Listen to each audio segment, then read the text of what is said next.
சொல்லாதீங்க ஃப்ரெண்ட்ஸ். நம்ம அப்படியே தான் இருப்போம். ஐடியா குடுக்குறவங்க அதே இடத்துல தான் இருப்போம். ஆனா, அத இது பண்றவங்க மேலும் வந்து மேல போயிட்டே இருப்பாங்க. நம்ம அப்படியே தான் இருப்போம். கடைசியில நம்மளோட ஐடியாவா இருக்கும்.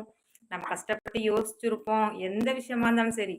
இந்த விஷயம்னு கிடையாது. எந்த விஷயமும் நம்ம வீட்ல உள்ள விஷயம், எந்த விஷயமே வந்து யார்ட்டயுமே ஷேர் பண்ணாதீங்க. நம்ம வீட்ல உள்ளவங்கள்ட்ட இப்ப நான் ஒரு முடிவு எடுத்தேன்னா என் வீட்டுக்கார்ட்ட கேட்கணும். அதே மாரி அவங்க எடுத்தாங்கன்னா, அவங்க ஒய்ஃப்ட்ட கேட்கணும். இதுதான் ஃப்ரெண்ட்ஸ் வீட்டுக்குள்ள இருக்கணும்.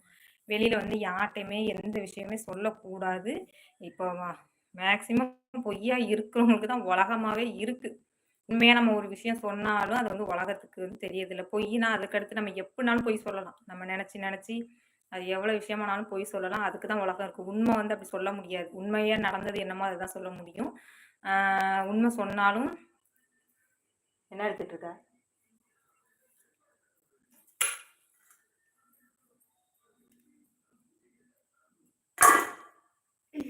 சகோதரி வேலை டிஃபன் என்ன? டிஃபன் தோசை தானா?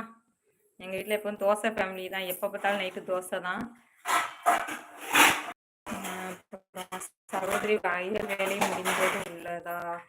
வயல் வேலைக்கெல்லாம் இப்ப போலண்ணா. வயல் வேலைக்கு போய் என்னன்னா பிரயோஜனம்? உண்மையா நம்ம ஒரு விவசாயம் பண்றோம். உண்மையா ஒரு வீடியோ எடுத்து போடுறோம். அதெல்லாம் ரீச்சே கிடைக்க மாட்டேங்குதுண்ணா. விவசாயத்துக்குலாம் கிடைக்கும்னு நினச்சி தான் நானும் ஒவ்வொரு வீடியோ வந்து நிறைய லைவ்லலாம் நான் சொல்லியிருக்கேன். உண்மையாக அந்த வயலில் இருந்து நான் கஷ்டப்பட்டு வந்து நான் சொல்லியிருக்கேன். ஆனால் கேட்குறவங்க வந்து ஈஸியாக கேட்குறீங்க, இது உங்கள் அப்பா வீட்டு வயலா, உங்கள் அம்மா வீட்டு வயலா, யார் வீட்டு வயலாக இருந்தாங்க ஃப்ரெண்ட்ஸு? என் வீட்டு வயலாக இருக்குது, இல்லை யார் வீட்டு வயலாக இருக்குது, அங்கே நான் வேலை பார்க்க போகிறேன், கூலிக்கு வேலை பார்க்க போகிறேன். அதை எடுத்து போட்டால் கூட யாருமே நம்ப மாட்டேங்கிறாங்க ஃப்ரெண்ட்ஸ். அதுதான் இப்போ உள்ள உலகமே அப்படி தான் இருக்குது. நீ உன் வேலை என்னமோ அது மட்டும் போ, நான் செய்கிறேன் போ. ஃப்ரெண்ட்ஸ் ஒரு லைக் போட்டுருங்க. லைவுக்கு வந்து ஒரு லைக் போட்டிங்கன்னா அடுத்தடுத்து எனக்கு ஒரு ஹெல்ப்பாக இருக்கும். ஒரு நோட்டிஃபிகேஷன் போகும். அதனால் ஒரு லைக் மட்டும் போட்டுருங்க ஃப்ரெண்ட்ஸ். முதுகுக்கு பின்னாடி 1000 பேர் 1000 வந்து கஷ்டங்களும் இருக்கும், ஏதாவது இருக்கும். இப்போ எனக்கு வந்து நிறைய வந்து கஷ்டங்கள் இருக்குது. நான் வந்து மூஞ்சிக்கு முன்னாடி சிரிச்சுக்கிட்டு ரீல்ஸு போடுறேன். அப்போயுமே பாருங்கள், இன்றைக்கி சாயந்தரம் ஒரு ரீல்ஸ்லாம் வந்து அவங்க ஒரு முகத்தை பார்க்கையிலே உங்களுக்கு வந்து தெரியும். அந்தளவுக்கு என் ஃபேஸில் வந்து எனக்கு வந்து அந்த மாதிரிலாம் பொய்யா காட்ட தெரில ஃப்ரெண்ட்ஸ். பின்னாடி ஒன்று முன்னாடி ஒன்று நான் எனர்ஜியாக இருந்தால் நான் காட்டுவேன். இல்லைனா எனக்கு வந்து காட்டவே எனக்கு தெரியாது. நீங்களே சாயந்தரம் ஈவினிங்கில் ஒரு 2 ரீல்ஸ் நான் 5 மணிக்கு போட்டேன்னு நினைக்கிறேன். அந்த ரீல்ஸை என் ஃபேஸை பார்த்தாலே நீங்களே தெரியும். இதுக்கு முன்னாடி போட்டதும் இப்போ போட்டதுக்கு ரொம்ப டல்லாகவே இருக்கும். மனசில் கஷ்டங்கள் இருந்தால் எனக்கு வெளியிலே வராது ஃப்ரெண்ட்ஸ். அந்த மாதிரி தான் இருந்திருக்கேன். ஆனால் பின்னாடி ஒரு இது முன்னாடி ஒரு இது ஃபேஸை காட்டிக்கிறாங்க. அது எப்படின்னே தெரில ஃப்ரெண்ட்ஸ் உண்மைக்குமே. நான் வந்து நேராகவே பேசிட்டு கெட்டவளாகவே இருந்துட்டு போகிறேன்.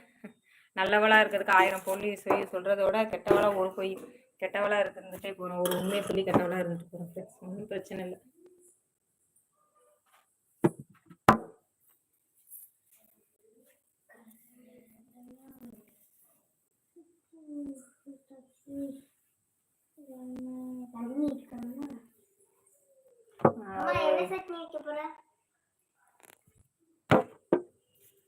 நான் வந்து ஒன்றும் எதுவுமே செய்ய சொல்லலை.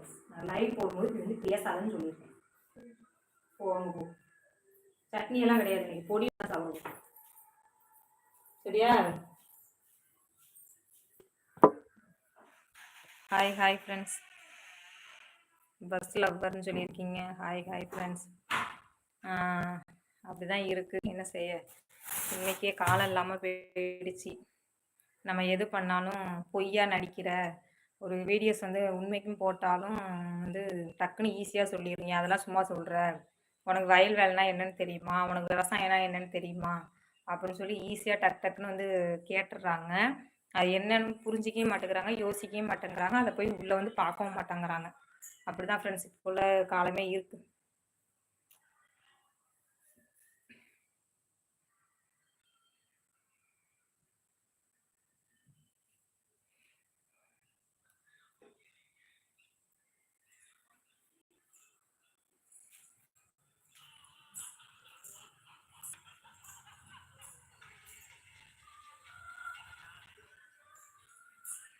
வீட்டுக்காரங்க செல்லு பார்த்துட்டு இருப்பாங்க. நான் வீட்டில் லைவ் போடும்போது ஒன்று டிவி ஓடும், சவுண்டாக டிவி ஓடும், இல்லைன்னா அந்த செல்லு பார்ப்பாங்க. அது வந்து சவுண்டை கம்மி பண்ண சொன்னாலும் பண்ண மாட்டாங்க, டிவி ஆஃப் பண்ண சொன்னாலும் ஆஃப் பண்ண மாட்டாங்க. இது எங்கள் வீட்டில் ரெகுலராக நடக்குது ஃப்ரெண்ட்ஸ். எப்போ பார்த்தாலும் லைவ் போடல ஏதாவது ஒரு பிரச்சனை ஃப்ரெண்ட்ஸ்.